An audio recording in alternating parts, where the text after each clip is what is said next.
Good morning, my YouTube family. Welcome to my channel.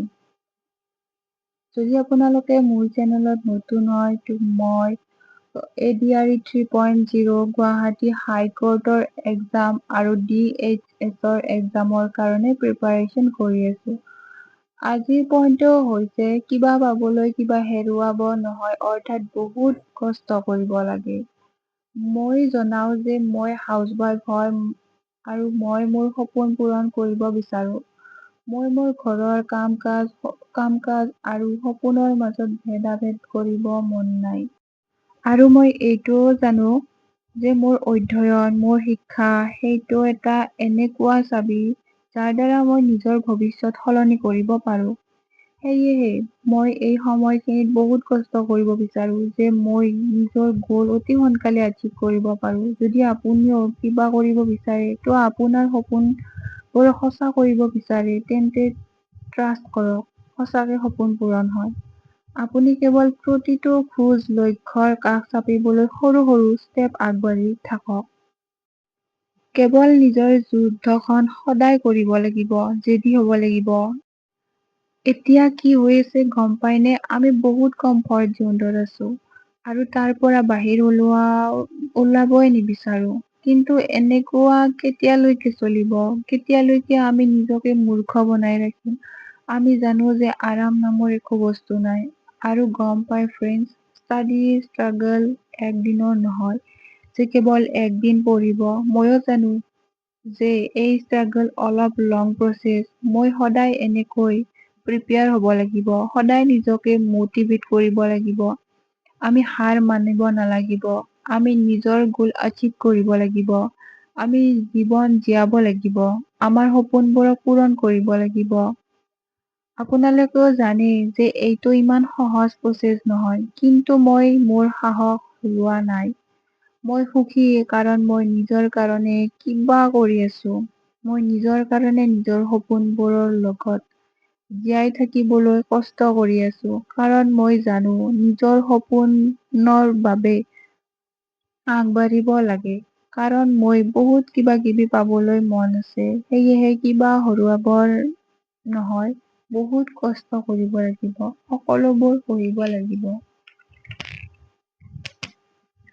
সকলো কৰিব লাগিব সপোনবোৰক ৰিয়েলত ৰূপান্তৰিত কৰিবলৈ। সেয়েহে মই পঢ়িব লাগিব। মোৰ ইয়াৰ পৰা মটিভেশ্যন পাওঁ, মই কিবা কৰিম নিজৰ লাইফত। হাউচহোল্ড ৱৰ্কবোৰ যে এইবোৰ অলপো নেদেখো। মোৰ ফাৰ্ষ্ট প্ৰায়ৰিটি প্ৰথমে মই ষ্টাডি কৰিম, পিছত বেলেগ কামবোৰ। ত' ফ্ৰেণ্ডছ, যিকোনো ৱৰ্ক হওক, যদি আপুনি যিকোনো বস্তু ফাৰ্ষ্ট প্ৰায়ৰিটি ৰাখিব ন, সেইটো আপোনাৰ লাইফৰ সকলোতকৈ বেছি ডাঙৰ দেখা দিব সকলো ঠাইতে। এই সৰু সুৰা কাম যদি আপুনি চাকৰিও কৰে ন, তেতিয়াও কৰিব লাগিব। আৰু মই সুখী যে মই নিজৰ সকলো কাম যি মোৰ প্ৰায়ৰিটি হয়, সেই সকলো কৰি মই নিজৰ ষ্টাডি কৰি আছো। মোৰ মনত এইটো বোজ নাথাকিব যে মই নিজৰ ষ্টাডিৰ বাবে বেলেগৰ অৰ্থাৎ সহায় ল'ব লগা হয়। মই নিজে বহুত মজবুত হ'ব বিচাৰো যে মই সকলো কাম কৰো আৰু নিজে কষ্ট কৰি আগবাঢ়ো। মোৰ কোনো সহায়ৰ প্ৰয়োজন নহয় আৰু মই সেই সকলো কামৰ লগত ষ্টাডি কৰো। বহুত বেছি ভাগৰ হৈ যায়, বহুত বেছি কষ্ট হয়, বহুত বেছি ভিতৰৰ পৰা লেজিনেছ ফিল হয়।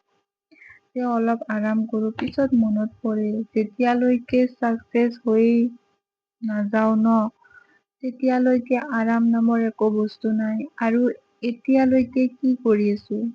ইমান দিনৰ পৰা পঢ়া এৰি এই সকলোবোৰ খিনিয়ে কৰি আছো। বহুত আৰাম কৰিলো। এতিয়া আৰাম কৰাৰ দিন গুচি গ'ল আৰু বেছি আৰাম কৰিম তেন্তে আৰাম কৰিয়ে ৰৈ যাম। এই টাইম হয় কিবা কৰিবলৈ, নিজৰ সপোন পূৰণ কৰাৰ বাবে। আৰু ফ্ৰেণ্ডছ, আপোনাৰ সৰু সৰু ষ্টেপ কেতিয়া ইমান ডাঙৰ হ'ব যে আপুনি গমেই নাপাব।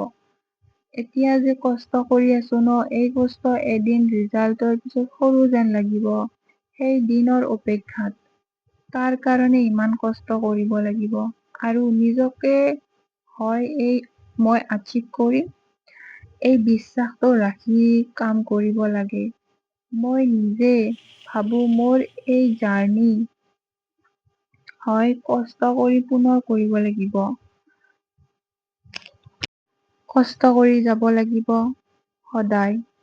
ভাল বেয়া সকলোবোৰ জীৱনত আহি থাকিব, কেতিয়াবা অলপ ইচ্ছা নাযাব, কিন্তু তথাপিও আপুনি কষ্ট কৰিব লাগিব। কাৰণ যি আপুনি সপোন দেখিছে সেয়া কেৱল আপোনাৰ বেলেগে আপোনাৰ বাবে সপোন দেখা নাই। আপুনি নিজে দেখিছে আৰু সেয়েহে আপুনি নিজে নিজৰ কাম কৰিব লাগিব। কেতিয়াবা হয় বাৰু আমি ডিমটিভেট হওঁ, আমাৰ কাম কৰিবলৈ ইচ্ছা নাথাকে। কেতিয়াবা আমাৰ হেল্থ ইছ্যুজ হয়। যে আমি এইটো কৰো, আমাৰ মাইণ্ডটো এনেকুৱা নাথাকে যে আমি এইখিনি কাম কৰো নে নকৰো, কিন্তু চেষ্টাটো আমি কৰিবই লাগিব, কাৰণ চেষ্টা নকৰিলে আমি ফল কেতিয়াও নাপাওঁ।